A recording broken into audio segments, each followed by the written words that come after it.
Hello, everyone, and welcome to another episode of the Crypto Entrepreneurs Podcast with your host, Charles. Enjoy.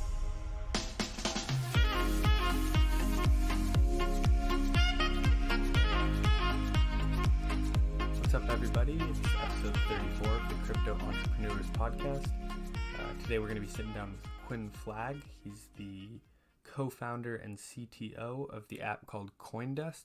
And what Coindust is it's very similar to Acorns, where when you make a purchase, it rounds up your purchase to the next whole dollar and invests that change in either Bitcoin or some sort of bundle of crypto.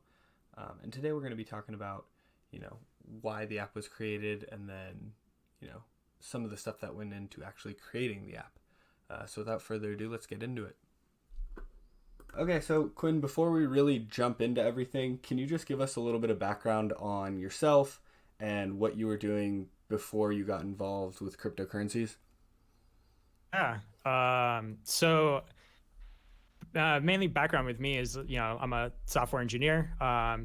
Went to San Francisco State and kind of stayed in the Bay Area and kind of just been around tech my whole life, and have been kind of working the startup grind for the past 5 years or so, and kind of building, mobile apps and websites, and kind of, being the full stack engineer, and doing that. And then kind of, I think it was the 2017 boom, is when I really started to investigate crypto. I first heard about Bitcoin, in 2012, and didn't think much of it and didn't really understand what it was. And then it started to take off in 2017, and I was skeptical still, and kind of, I guess, uneducated. And my roommates were just downloaded Coinbase, and they were starting to get into it. One of my roommates was like, "Yo, I bought Litecoin at $30. I have a feeling it's going to hit $100, in the next few months." And I was like, "What are you talking about?" And I was just like, I didn't even know how to buy it. I didn't even know what Coinbase was. And then there was a documentary on Netflix called Banking on Bitcoin. And they forced me to watch that. And it kind of just talked about the origins of crypto, and, with Satoshi and Bitcoin, and the early adopters. Talks about the Winklevoss twins, and their take, and kind of got me and I was just like, holy crap. This is the future of finance, and kind of the future of where currency needs to go.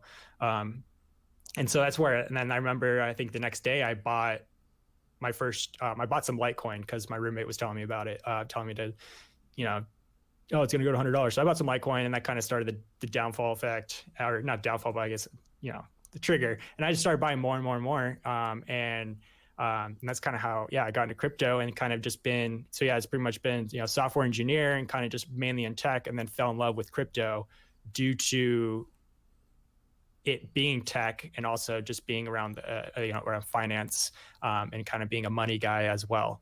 So this is kind of the perfect fit for you. Like you were saying, you've kind of been in that, software and startup, grind for the past 5 years. And you heard about Bitcoin in 2012.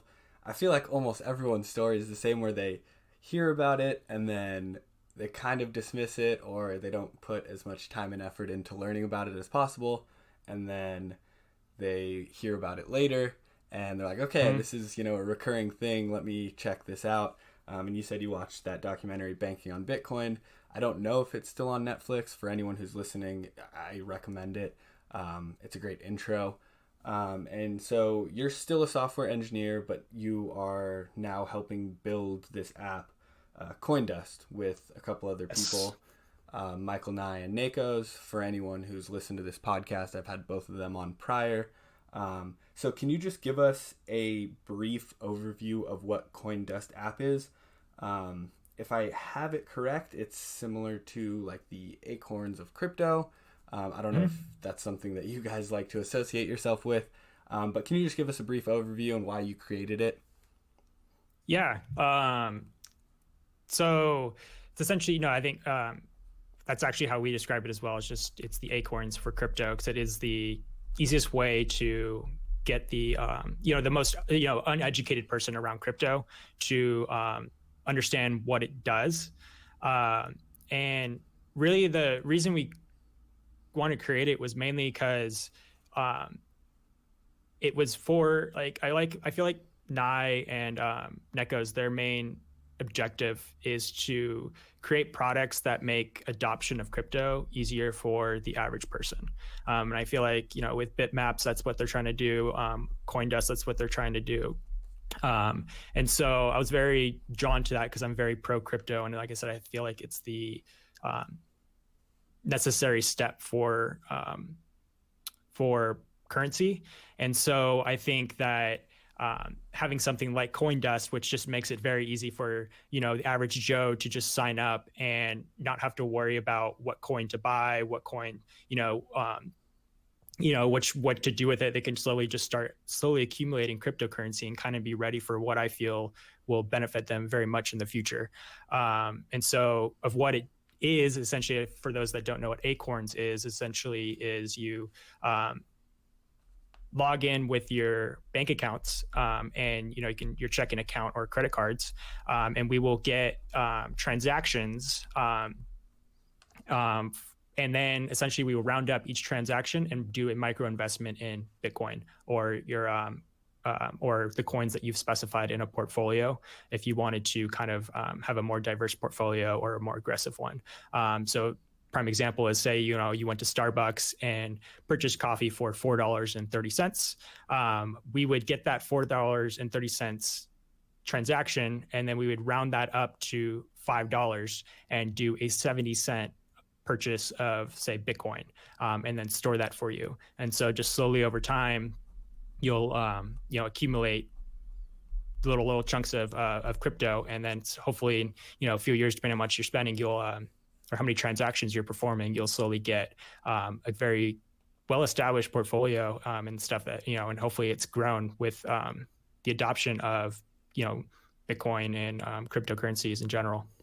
So I actually downloaded Acorns sometime in college, and it was a great intro just into kind of growing a portfolio slowly over time. And it's great that you don't really notice it. You swipe your card, like you were saying, something's $4.30, and it just rounds it up to an even $5. You don't really miss any of that money, and then slowly over time you've seen that, okay, this account is now growing. So thank you for explaining Acorns, and then how it's similar to the app Coindust. And then I really liked what you were saying about how Nye and Nekoz and yourself, because you were involved in this, are focused on adoption. And I think a lot of people, when I first talked to them about buying crypto, it's okay, you got to set up an account, you go on this exchange and you buy it. And that's essentially what you guys are doing. An account gets set up and they buy, periodically. But it makes it sort of fun and easy. And it's not like they're, investing a whole ton of money right at the beginning, which I feel like is what a lot of people are kind of skeptical on. It's like, okay, I don't want to, invest a large portion of my savings into something that could potentially drop off a cliff at any point.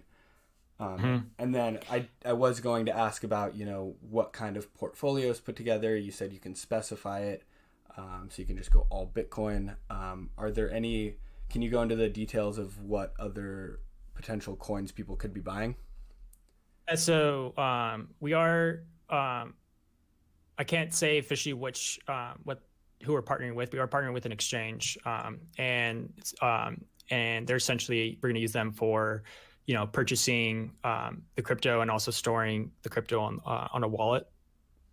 And so it comes down to what they support. I know they support the basic ones like Bitcoin, Ethereum, Litecoin, XRP. I don't know how diverse they are because I'm actually still actively reading their API and kind of integrating them fully. But it will be the heavy hitters that you'd expect that, say, like Coinbase has. But it won't go down to the ones all the altcoins that you would see in pretty deep in like CoinMarketCap or anything like that. But the ones that are kind of the more established coins will be available There we go. And we'll have like suggestions on like, by default, we'll just start you off with Bitcoin because we want to make it as least overwhelming as possible. And then as a user, you can, create a portfolio and say, for 60% of my transactions, I want it to be Bitcoin. For 20%, I want it to be, Ethereum. And then, 10% XRP and 10% Litecoin or something like that. And so you'll be able to specify the percentages of what you want. But also we'll have portfolios that, you're just like, you want kind of a conservative portfolio, probably be more Bitcoin. If you want a more aggressive portfolio, here are probably some more volatile coins than Bitcoin that you can put in your portfolio to help, increase your profits, but also you could lose your profits. So yeah, some of the majors, you see them up at the top of CoinMarketCap. Kind of sounds like you guys are trying to stick to those, which I one, appreciate, and two, think is probably the best call.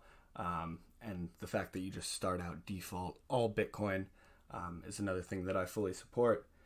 So can we now get into the details of, how this app was actually created? Because this is an extremely, fast-paced and highly regulated market. So I know you are on the, tech side, you've built it up, but you're probably there along the process. So can you just talk about, how you but how you complied with some of these regulations, how you've kept up with competition, et cetera, et cetera? Yeah, so I think the first approach is kind of recognizing, like, I feel like a lot of companies that kind of start up in the crypto realm, you get overwhelmed initially through, you're saying, the regulations and kind of the idea that there's a lot of moving parts that you don't necessarily really understand, and kind of, have a good idea, but just quickly dismiss it due to the illusion of too high of complexity for you to implement it. And I think Coindust is a great example of recognizing that illusion and kind of breaking it out into steps, because essentially there are companies out there that you can use their product, and essentially with their help, you can kind of let them do what they're experts in and utilize their expertise in kind of helping you create your product. And so what I say by that is, for instance, like I said, a user will log into their bank account through Coindust, and we get transactions. And so that right there could be the first, speed bump that someone that wants to create an app that doesn't necessarily, that could be like the first thing, like, oh, that's too hard. I don't want to worry about that, because you have to worry about, I have to store bank account information. What if I get hacked? What if like something like that? But there are companies like, for instance, this is what Acorns uses as well, but we're using a company called Plaid, Plaid. And what they do is they have an API for storing bank account information and then giving you data relative to the bank accounts that the user logs into. It's like they support like Bank of America, Chase, all the big heavy hitters in the US, and also some banks in Canada, Spain, I think possibly France as well. But they're slowly adding more and more. But essentially, as the creator of this creator app, I don't have to worry about, storing highly sensitive credit card information or ACH information in our servers. I can just tell Plaid to do that, and then Plaid will provide me the data that I need. And so it's the exact same thing with purchasing the crypto as well. And so by partnering with an exchange, instead of creating our own way, it's going to be cheaper because we don't have to essentially get a buttload of crypto into wallets that we can have people purchase with us. But also we can trust that the exchange they've already established their wallet system. They've already established their everything with what they need to be PCIe compliant with storing transaction data. They already, I'm sure they already have extremely secure servers. Coinbase has actually articles around how secure their servers are, and it's actually quite incredible what Coinbase has set up. But you kind of delegate all that security stuff to them, and so by using these tools, you can kind of be the the middleman between the two and kind of just use the best of both products. And so that's what kind of Coindust is doing, is essentially, we're being like, oh, I need transactions. Okay, I'm going to use this service and grab transactions. Oh, I need to buy cryptocurrencies and store it in a wallet. Okay, I'm going to use this exchange and do that. And then we're kind of just the middleman between the two. And with that, again, it relieves a lot of anxiety, especially from a developer standpoint of the big thing is, again, security, because of how sensitive the data is. And, obviously we set up a very secure server so that the user doesn't have to worry about, someone taking their funds, but also in the very, very, very unlikely chance, because it does happen. Like Google's been hacked. A lot of people, people have been hacked, but if someone were to hack the server, then they can't get any useful information because we're not storing it. And so I think by having that security and kind of, again, being the middleman and kind of using other companies and using their expertise in what they do, it makes it a lot more approachable to kind of create a new company, especially an application in the crypto environment. You pretty much hit that right on the head there. That was, everyone I've talked to who has these ideas and wants to build something, it always kind of fizzles out when they get into the weeds, because they're like, I really don't know how to implement all of this stuff. But there are these third parties that can, you can kind of ride their coattails, and they have products specifically for that. You mentioned Plaid, and then you also talked about using the exchanges.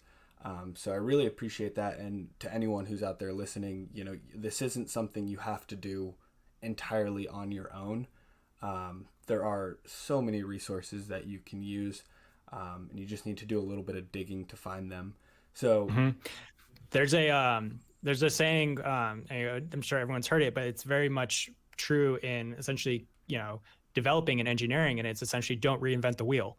And there's a bunch of companies like Plaid, Coinbase has an open API, Gemini has an open API, and even open source stuff on GitHub, where essentially you need to do something specific. Don't write it yourself, just borrow what's already been used and kind of, like I said, don't reinvent the wheel. Someone's already done it. And so there's a lot of, like I said, there's a lot of people that get overwhelmed by the idea of like, oh, I need to do this and I have to create the wheel. But it's like, no, someone's already done it. Just figure out how to use theirs. Exactly. Spot on. So we got, the actually how to build and, how to overcome these huge speed bumps that you were talking about. Can we dive into, this is a very fast-paced industry, and things move extremely quickly. You're left in the dust if you kind of leave your ideas out there and don't continue to push forward on an almost daily basis. So can you talk about some of the stuff that you guys do to kind of stay one step ahead? Because there are some apps, I was doing a little bit of research and I came across this app, Bundle. I don't know if you've heard of it. It sounds like it's very similar to what you guys are doing. So how are you guys, staying ahead of the competition, and what are you guys doing differently to differentiate yourself from the competition? I mean, it's very much like kind of like, if you look at companies like, I think the biggest one is Apple. And it's not that Apple's never been the first to do it. They've been essentially presumed as the first people to do it correctly. And obviously that's you can get many different opinions and a lot of people would disagree with that. But I think a lot of Apple's success has kind of been, they have an idea. It's not the original idea, but they implement it in a way that made the adoption of that idea very easy and very kind of fluid and just made sense. And so I think that's kind of the approach that we're kind of doing with Coindust, where it's, yes, there are, kind of similar products out there, but I think with our user interface and kind of the support we have behind it, I know Nye and Nekoz are doing the adoption tour with FOMO Hunt right now, kind of spreading word about it and kind of like, again, the message that it brings with like, making it easy to adopt and kind of get into this overwhelming new market of cryptocurrency and kind of helping that. And so I think, yeah, so I said, it's like to stay up with it is just making sure that you do it right. Because it's not necessarily a race to who gets it out first. It's really who does it correctly, and is able to kind of build around that. And another prime example is, Airbnb. Airbnb was not the first ones to do, short-term rentals and that stuff, but they were the first ones to kind of take a different approach on it and do it right. And now they're a $40 billion company. And so so I said, it's like, yeah, there's the other competition, but you also is just making sure you do it right and make sure it's programmed well. And also make sure you can get it to the biggest audience possible, which is what Nye and Nekoz are doing with the adoption tour. That kind of goes back to this whole don't reinvent the wheel. You guys are just taking something that may already be out there / is already out there, and you're doing it right, as you're saying. You're working on the UI, building it up, making it great on that end, and then you've got people like Nye and Nekoz who are out there on the adoption tour, kind of getting that message out there. And I think the marketing of a product is huge in this space. We've seen, countless projects that may have been better products, but in the end, they go nowhere because they aren't, networking properly. They aren't promoting their product properly. So you guys, you both have your expertise and you're focusing on them to make this perfect product. So they're out there on their adoption tour. They're spreading the word for it. You're on here talking about it. So what have you guys got coming up in the next 12 months? What are you most excited for with regards to the app? I think the biggest one is obviously launching the app. Yeah, there we go. Obviously, launching the app. Yeah. But I know we are going to do, an alpha and beta. I am excited I'm excited when we can announce the who we're partnering with, and kind of and kind of what they bring to the table to really help turn this idea into a reality with what we truly want it to be. But it's mainly, just announcing that, and then kind of just slowly getting it out, and getting the hands of users and getting the feedback back. Like, it's as an engineer, it's always really exciting when something that you've kind of, worked on for so long is finally being consumed by people, and people are benefiting from it. And, it's kind of getting people excited in a way, is making their lives better, kind of thing. So it's what I'm, from the engineering standpoint, and just like, creating this product is, that's what I'm most excited for, is just really seeing the response behind it. And hopefully it's a good response, but you have to be open to, criticisms, and, massage the code, and, update features accordingly. But it's really just getting feedback on, this app that, that, again, turning it into an idea to reality, and kind of getting feedback on that process. I mean, you guys are very early in the process. And you talked about, the alpha and the beta that you're looking forward to, and then also this big partnership. I know it's really tough to put any kind of, hard date on things. Do you have a general timeline for the listeners on when they might be able to test this stuff out? So, from a development standpoint, again, me working full time, and kind of, picking away at Coindust when I have free time, which is usually around, I have a few hours every night, is when I'm kind of poking away at it. I'd say it's about 75% done, from our MVP, the most, minimal viable product standpoint. And so it's actually entering very close. And so I think I can't, again, overpromise, kind of thing. It was probably, I would say, November, December, would be when people can start expecting a beta, and then hopefully launch, depending on how the beta goes, relatively quick after that. But yeah, so it's getting very close. And like I said, I'm starting to slowly get, like, for instance, early builds into Nye and Nekoz phones so they can start showing it off during the adoption tour. So we're getting it's getting very exciting. It's getting to that point where it's all the hard work is starting to show, and like you're starting to get excited, like holy crap, like this is actually becoming a thing. Yeah. I hate to press you with timeline, because there's always stuff that comes up. Anyone who's ever built anything or started any sort of business, you run into hiccups and things get pushed back every now and again. So I don't want to put that on anybody and have anyone thinking, okay, end of year is for sure a thing. But it is good to know that you guys are getting close and that we will have it in our hands soon. So I really appreciate you kind of giving some sort of date for it. So you've talked about a lot. You've talked about how you can kind of piggyback off of others and use these third parties. You've talked about kind of this startup culture. You've given us some background on yourself. There's one last thing I do want to talk about. I know you guys are still very early in the process, and this is kind of a question for after launch and once the product is up and running. But if you had to start over and scrap this app and kind of start back at square one, what's the first thing that you guys would do to kind of get back to where you're at today? The reason I like to ask this is, for a lot of people who may have this idea in their head, they're starting at square one. So it's nice to give them, kind of the first couple steps that they need to take. And I know you talked about kind of the whole process already, but what's the very first thing that you would do? Yeah.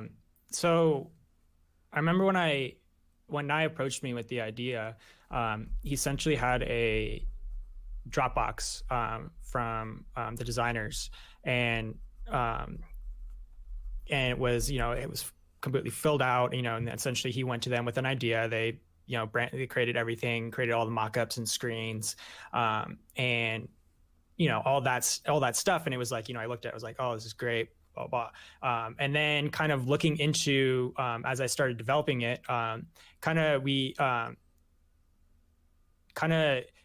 it was not necessarily, it felt like just a bunch of like ideas that were kind of just like, here's what we want. But like I talked about, you want the MVP, again, the minimal viable product, essentially all the bare necessities that you need to launch your product and for it to be kind of what you want it to be. And then slowly you'll add features to that, but literally the minimal part. And so I think what we didn't have was necessarily that. And so I've had a lot of conversations with Nye and Nekoz around asking them, what is the minimal viable product? And there are many times where, I'll send them a message being like, hey, do we need this feature for MVP? Do we need, can we scrap this thing? And so I think before getting into, I want to, I'm going to start building this application. And even before getting the designer is really focusing on getting, again, the MVP set so that you have an exact set of, of what you actually need to get done. And then from there, start branching out. And I think we, it was, got the designer and, started getting the idea, but I think it was before we fully had the idea of what the MVP of the product would be. There we go. So that's kind of where I would start, would again, kind of really write down, set in stone what the minimal stuff you need to launch your product. And then once you have that foundation, then start showing that to others so they can build off of that foundation and go from there. I mean, there's just so much out there for the taking. And I know a lot of people have these huge grand plans and, they want to spread themselves as wide as possible. But from everyone that I've talked to, you really just got to focus on your core business or core product. And I really like this whole idea of the minimal viable product and sticking to that first. From the sound of it, Coindust app, it should just be you're buying either Bitcoin or a portfolio of altcoins and Bitcoin, just with the swipe of your credit card or debit card. And that, pretty much is the core business right there. So I know, I'm near Nekoz and near Nye, and so we hop on the phone every now and again and talk, and they have these huge grand plans, and I commend them for it, but at the same time, like you're saying, you really do have to just focus on this MVP and build out from there. So to anyone who's trying to build anything, focus on your core business is pretty much what I'm getting from that. Yeah, in a way that like by doing that also it really can help relieve a lot of anxiety, because there could be features where you absolutely love the idea about it, but it's not necessarily needed for the launch of your product. And so being able to push it under the bed and use it for a V2 release or something like that, it can really, again, give you just a conscious list of what you really need and not get overwhelmed by all the fluff that of that stuff, of the extra stuff, and really focus on, this is what the product is, this is what it's going to do, and this is what I need to get it to work. I'm really glad you brought that up, because I feel like half the people I talk to kind of get overwhelmed in a sense with these big grand plans that they talk about, and then it just turns to nothing and they never start. So focusing on that just core business is a great way to start and not get overwhelmed with all of these, like you were saying, these features that might not be necessary to start with. So I want to thank you for coming on. We talked about a ton of stuff. So many people that I've talked to are interested in either building apps or products or some sort of business. And I feel like the biggest thing for them is, that starting point, and they get overwhelmed with trying to do everything themselves. And I think those are two of the big things that we did talk about this episode. So I think it'll be very, very helpful for people who are listening that kind of want to create and start their own business or app. So, thank you for having me. I really appreciate, giving me the opportunity to come again, talk about Coindust, and also just like, the approaches that we've done to kind of create a company in the crypto space. I'm always happy. One thing I love to do is, I love to help others, especially other engineers, learn how to do stuff, but also kind of be that voice of reason and input if there's any questions. So just tell the audience that, I don't know if my DMs are open, but essentially just tag me. I'm always happy to talk and especially give advice for free, and kind of just, help you kind of fulfill what you need to do, because, I'm all about helping people kind of reach their potential and do their dreams. So anyone that's trying to start something and needs help in terms of especially the engineering side, with advice, and kind of just help alleviate at least that part of the anxiety around the company and what you essentially need for that, I'm happy to help. I really appreciate that you bring that up. I always try to coax my guest into talking about how they want to help and that their DMs are open, and you just you came out and you're like, hey, I would like to help anyone who's interested. So I'm gonna have a link to your Twitter in the show notes. If there's anything else that you want me to put in there, I can get that in there.